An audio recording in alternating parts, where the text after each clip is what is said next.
တော်လည်းကာလာရဲ့ကျွန်တော်တို့ပထမဆုံးအစီကားဆုံးအားရနဲ့ချိုက်စရာအကောင်းဆုံးအညီညွတ်ဆုံးကျွန်တော်တို့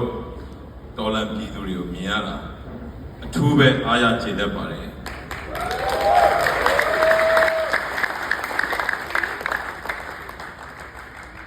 ဝမ်းသာတာလည်းမဟုတ်ဘူးအားရတာကျေနပ်တာပီတိဖြစ်တယ်နော်ခုနကျွန်တော်နောက်ကျခဲ့တယ်နောက်ကျခဲ့ခြင်းအတွက်ထူးတောင်းပန်နော်ကျွန်တော်တို့ညီမလေးညင်ညင်နော်ကျွန်တော်သမီးကဟိုအမေရိကမှာနေဖိတ်တယ်ဖိတ်တော့ကျွန်တော်တက်မယ်လို့ခရီးပေးတယ်ဒါပေမဲ့မနေ့ကထိကျွန်တော်ညတနားရီလောက်ထိပြည်နှမ်းမှာရှိပါတယ်ဒီဘက်ကိုကျွန်တော်တို့တညာလုံးပြန်လာမနေ့ခေးကြတော့ကျွန်တော်လည်းဟိုဘက်မှာနည်းနည်းပြင်မတဲ့အတွက်အိပ်တော်ပါတယ်ကျွန်တော်အထူးတောင်းပန်ပါတယ်ဒီလိုနောက်ကျတာမျိုးကျွန်တော်မဖြစ်ဘူးပေါ့အဲ့တော့အဓိကပြောချင်တာကျွန်တော်တို့ခုနညီလေးတွေဖြောပြမှုမှာသူ့ကိုလည်းကျွန်တော်ချစ်တယ်ပညာရှင်တွေပေါ့နော်လူငယ်ပညာရှင်လေးလဲလေးစားတယ်နောက်တစ်ခုကပါလဲဆိုဒီတော်လိုင်းမှာ6တစ်ဖက်ပေးဆက်လိုက်တယ်ကျွန်တော်ဂီတပညာရှင်ကျွန်တော်မဲဆောက်မှာလက်ရှိနေနေတဲ့ကိုမင်းလုံးတော့တရိယာသူ့ပုံလေးကနေတစ်ဖြည်းဖြည်းရုပ်ရှင်လို့ပဲကိုမင်းလုံးညို့တော့တွေ့သူတို့ဖြောပြမှုကနေတစ်ဆင့်ရိုက်ကွေးတွေလုပ်နေတဲ့နေရာမှာကျွန်တော်တို့ရဲ့ကြီးကန်းလို့ခေါ်တဲ့ကိုကောင်းကောင်းနော်အားလုံးက6တွေပေးဆက်ထားတာသူတို့တွေကိုသွားမြင်ဒီပွဲကိုသူတို့ကိုရောက်အောင်ခေါ်နိုင်လိုက်ရင်သူတို့ဘယ်လို performance တွေပေးမလဲ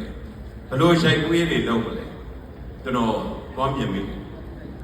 ကျေးဇူးအများကြီးတင်ပါတယ်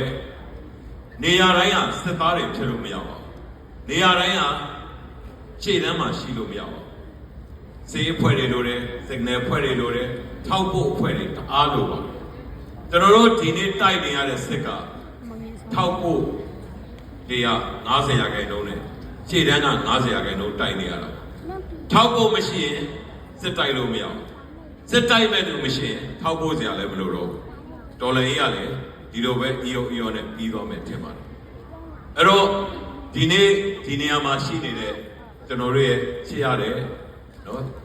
ချင်းပြည်နယ်ကနေနော်ဒီကိုရောက်လာကြတယ်ကျွန်တော်တို့ရဲ့မိသားစုမောင်နှမဝင်နေရေချင်းပြည်မြောက်ပိုင်းနောက်ဆုံးလိုင်းဆိုတာ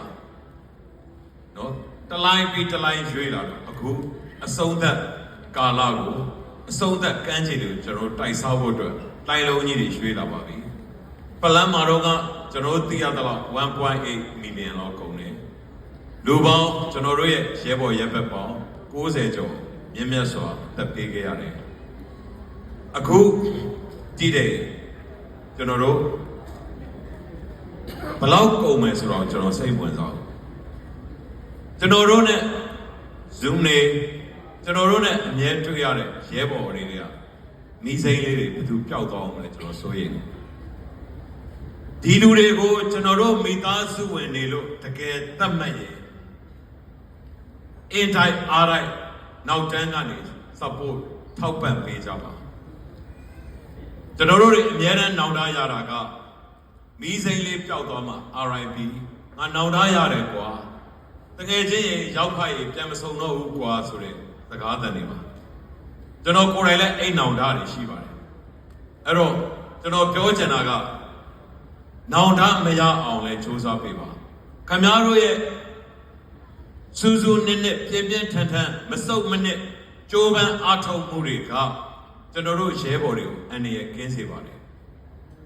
တယောက်တိုင်းရဲ့တရင်းကတိုင်း10ရင်းကတိုင်းရင်းက100တိုင်းဒီကျွန်တော်တို့ရဲဘော်တွေကိုအကာအကွယ်ဖြစ်စေပါတယ်ခင်ဗျားတို့တစ်ချက်ရောချလိုက်တိုင်းကျွန်တော်တို့ရဲ့ရဲဘော်တွေကိုအကာအကွယ်မဲစေပါတယ်ဒီနေရာမှာကျွန်တော်အလင်းသစ်လို့ဆွေမျိုးဆက်ချင်ပါတယ်ကျွန်တော်ရဲ့တူလေးတွေဟာချင်းပြည်နယ်ဟာခါမြို့မှာမွေးဖွားခဲ့တာပါဆရာဝန်ကြီးဒေါက်တာဝိုင်ဆန်ကလွန်ခဲ့သောနှစ်30ကျော်ကဟာခါမြို့ရဲ့ -1 ဆိုတဲ့အေးဓာတ်မှာကျွန်တော်ရဲ့အမကိုခွဲစိတ်ပြီးတော့ကလေးမိဖွားပေးခဲ့ပါတယ် သူ့ကိုကျွန်တော်တို့ဟာခါမှာအိတ်တော်ကနော်သိပညာရအားနေပါသေးတယ်အဲ့တော့ကျွန်တော်တို့ဆရာဝန်ကြီးကိုအထူးပဲကျေးဇူးတင်တဲ့အနေနဲ့ချစ်ခင်နဲ့သက်ချင်းအားဖြင့်ကျွန်တော်တို့ရဲ့တူလေးကို Poison လို့ပြီးခဲ့ပါတယ်နောက်24နှစ်ကြာတဲ့အခါမှာသူဟာလည်းဆရာဝန်ကြီးဒေါက်တာ Poison လို့ပဲဆရာဝန်တယောက်ဖြစ်ပြီးနောက်တစ်ယောက်တော့ဒေါက်တာ Poison ဆိုပြီးတော့ဖြစ်လာခဲ့ပါတယ်အခုတော့သူဟာဆရာဝန် CDM အဖြစ်နဲ့ဒီဘက်ကိုရောက်နေပါတယ်အဲ့တော့ဒါကကျွန်တော်တို့ရဲ့ပထမဆုံးသောကျွန်တော်တို့ချင်းနာမည်လေးပေးပြီးကျွန်တော်တို့အမျိုးသားတွေထဲမှာနော်ကျွန်တော်ချင်းလူမျိုးတစ်ခုကိုဂုဏ်ပြုပြီးတော့ကျွန်တော်မိသားစုဝင်ဖြစ်စေခဲ့တဲ့အဖြစ်သက်နဲ့လေးပါအဲ့ဒီရှေ့မှာတော့ကျွန်တော်ရဲ့အမေရဲ့အမအရင်ဟာကျွန်တော်အတော်အရှိုချင်းနဲ့အိမ်အောင်ကြပြီးတော့တောင်တွင်းကြီးမှာနေထိုင်ပါတယ်အသက်ကွယ်လွန်သည့်အထိဆလိုင်းဥဖိုးရင်လို့ခေါ်ပါတယ်ကျွန်တော်ရဲ့အကိုတဝင်းခွဲတွေကဆလိုင်းတင်မောင်ရင်အမတွေကမိုင်းခင်ထားရင်ဆိုပြီးတော့အရှိုချင်းမိသားစုဝင်တွေဖြစ်ခဲ့ပါတယ်အဲ့တော့ကျွန်တော်တို့ဒီ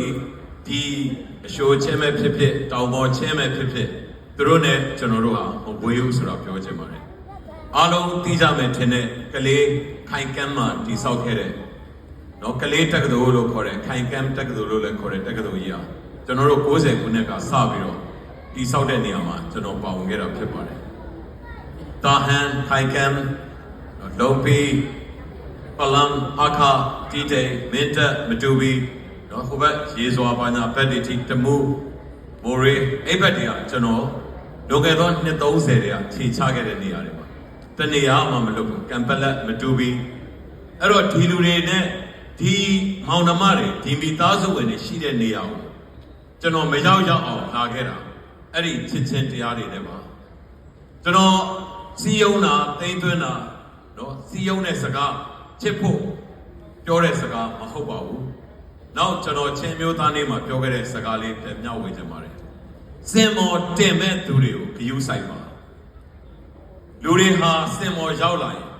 အောက်ကအများသောပရိသတ်တွေကိုကြည့်ပြီးသူတို့ရဲ့ချစ်ချင်းတရားကိုရဖို့အတွက်လိန်တတ်ကြပါတယ်ညာတတ်ကြပါတယ်အန်ဆောင်တတ်ကြပါတယ်အောက်မှာတစ်မျိုးစင်မော်ရောက်ရင်တစ်မျိုးဖြစ်တတ်ပါတယ်ကျွန်တော်တို့ဟာဒီလိုလူလိန်လူညာတွေကိုစင်မော်ပတင်ပြီးဖို့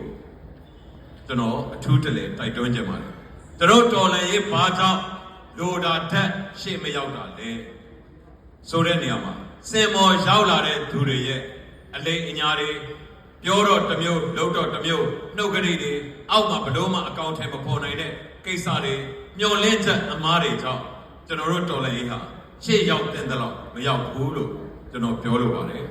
အဲ့တော့ကျွန်တော်တို့တွေဟာကိုယ့်ရဲ့ခေါင်းဆောင်အစုဖွဲ့ခေါင်းဆောင်ရွေးတော့မယ်ဆိုရင်တော်တဲ့မှန်ကန်ထောက်မှတ်တဲ့သူ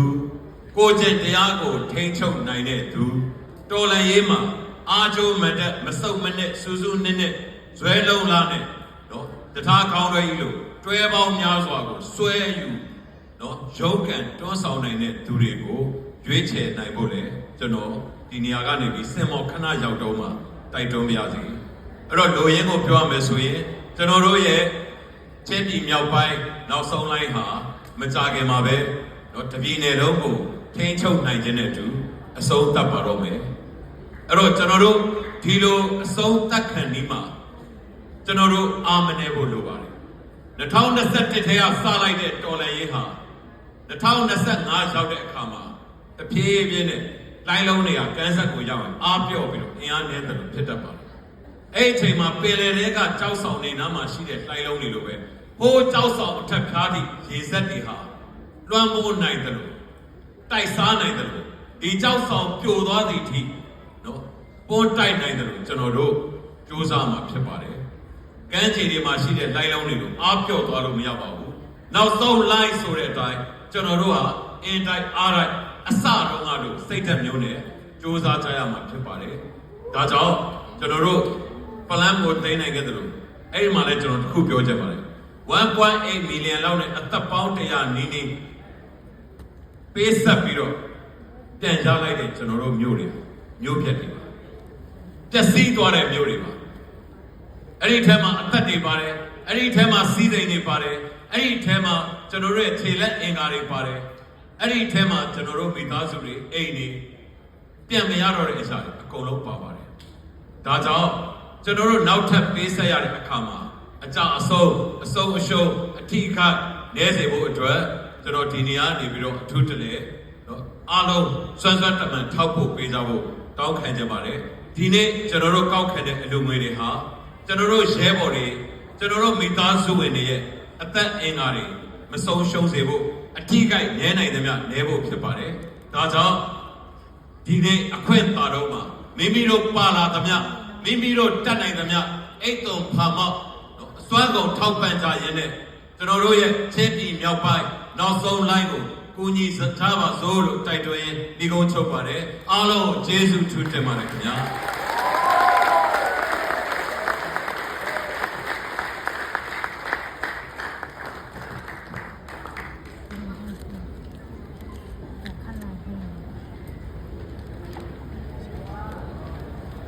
Hello, chúng ta ya. Ai bảo rằng là thầy lồng mà thầy một cái thầy bỏ khăn ông đi cái chạy nè. Nhưng xong, ai chủ đi lý sai ya đấy, nó lý ra rồi xí mà chúng ta được chia số quyền nhà đấy, rồi trong lòng chỉ số thì mà đấy. Thì đi khơi chúng ta số mấy được chia cả chơi lồng nhà vào đấy, thì để rồi thì đủ số chạy áo.